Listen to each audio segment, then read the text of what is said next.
प्रिय मित्रों, नमः संस्कृताय। मैं आपका यूट्यूब दोस्त चंद्रशेखर सिंह, छोटे से प्रयास से प्रयागराज से। प्रिय मित्रों, आज हम लोग घी संज्ञा सूत्र देखेंगे। घी संज्ञा सूत्र कहता है एसो घय सखी शेष सह घी संग असखी।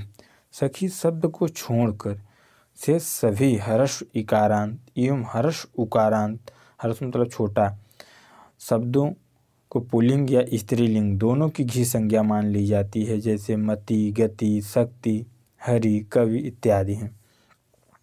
और इसका दूसरा सूत्र जो मिलता है पति समासः एवं कहता है हरस्व इकारांत पति पद की केवल समास में ही घी संज्ञा मानी जाती है, जैसे भूपति, श्रीपति, राकापति इत्यादि इस प्रकार से मिलते हैं। सखी एवं पति शब्दों की घी संज्ञा नहीं मानकर गति संज्ञा मान ली जाती है। आइए अब हम लोग टी संज्ञा सूत्र देखते हैं। अचो अंत्यादि टी कहता है अष्टाध्यायी रचना के सकंधवादि गण में लिखे गए शब्दों में अंतिम ओर से प्राप्त होने वाले सबसे पहले स्वर की अर्थात शब्द के अंतिम स्वर की टी संज्ञा मानी जाती है। उस अंतिम स्वर के बाद यदि कोई व्यंजन वर्ण भी लिखा हुआ हो तो वहाँ उस स्वर या व्यंजन दोनों की टी संज्ञा मान ली जाती है। जिस वर्ण की टी संज्ञा हो जाती है तो टेरलोपः सूत्र से उस वर्ण का लोप कर दिया जाता है। जैसे सकंधु हो गया, सकधन अंधु बना सक के अंतिम अ की टी संज्ञा मानी जाती है। जैसे करकंधु हो गया, करकंधु में कर्क धन अंधु किए तो कर्क के अंतिम अ की टी संज्ञा हुई। जैसे कुलटा, कुलटा में कुल के अंतिम अ की टी संज्ञा मानी जाती है। जैसे अपंग या अपंग अप के अंतिम अ की टी संज्ञा मानी जाती है। जैसे मार्तंडः मृत के अंतिम अ की टी संज्ञा मानी जाती है, मृत है अंडा।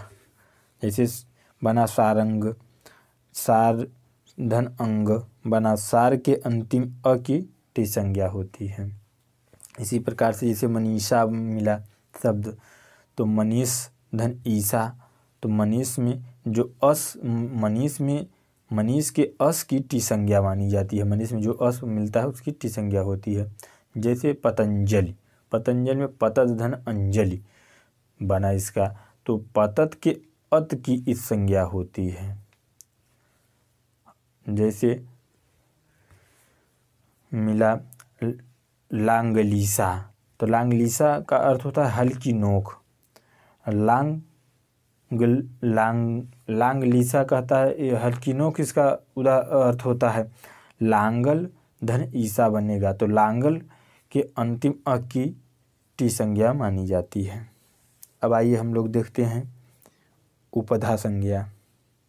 उपधा संज्ञा ये कहता है अलो अंत्यादि पूर्व उपधा किसी भी धातु या शब्द पद में अंतिम वर्ण से ठीक पहले वाले वर्ण की उपधा संज्ञा मानी जाती है। जैसे पठ धातु में अ की उपधा संज्ञा मानी जाती है, लिख धातु में ई की उपधा संज्ञा मानी जाती है, दृश्य धातु में रि की उपधा संज्ञा मानी जाती है, गच्छत शब्द में छ के अ की उपधा संज्ञा मानी जाती है। जैसे जगत शब्द में जगत में ग के अ की उपधा संज्ञा मानी जाती है।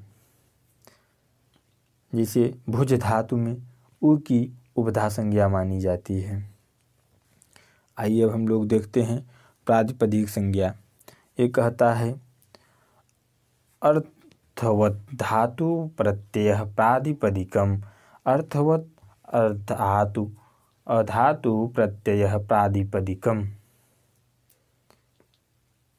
धातुओं को छोड़कर अन्य किसी भी प्रकार के शब्द में जब तक सु औजस इत्यादि जो 21 प्रत्यय सुप्रत्यय हैं, सुप्रत्यय नहीं जोड़ दिए जाते, तब तक उस शब्द की प्रातिपदिक संज्ञा मानी जाती है। सामान्यतः यह कहा जा सकता है कि सुप जो है 21 प्रत्यय जो हैं, सुप्रत्यय से रहित मूल शब्द की ही प्रातिपदिक संज्ञा मानी जाती है। जैसे राम, श्याम, बालक, लता, रमा, उमा, हरि, कवि, गुरु, साधु, धेनु, वधु, जगत, गच्छत इत्यादि ये शब्द आते हैं। इसी में प्रातिपदिक संज्ञा सूत्र में एक सूत्र और आता है, कहता है वो कृत तद्धित समासश्च। ये कहता है कृत तद्धित समासाश्च, कृत प्रत्यांत शब्दों, तद्धित प्रत्यांत शब्दों एवं सामासिक कृत प्रत्यांत शब्दों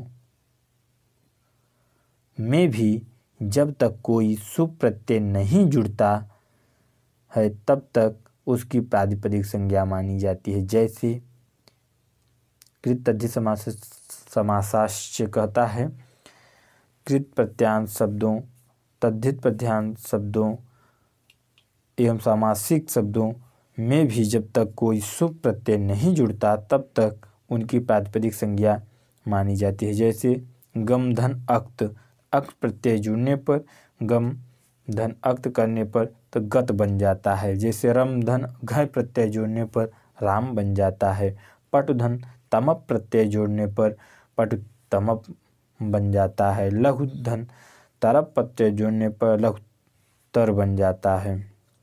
इसे घन इव श्याम, घन श्याम बनता है।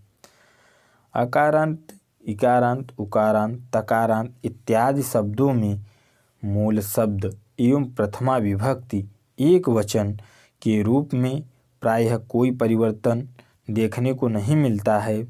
अतः इस प्रकार के शब्दों को पद संज्ञा एवं प्रातिपदिक संज्ञा दोनों में शामिल माना जाता है। जैसे लता का प्रथमा एक वचन में लता ही रूप बनेगा। गौरी जैसे हो गया तो गौरी का प्रथमा एक वचन में गौरी ही बनेगा। इसी प्रकार से जैसे जगत, जगत में भी प्रथमा एक वचन में जगत ही बनेगा। प्रिय मित्रों, आज के लिए इतना ही। नमस्कार सीखता है, सब्सक्राइब एंड शेयर कीजिए प्रिय मित्रों।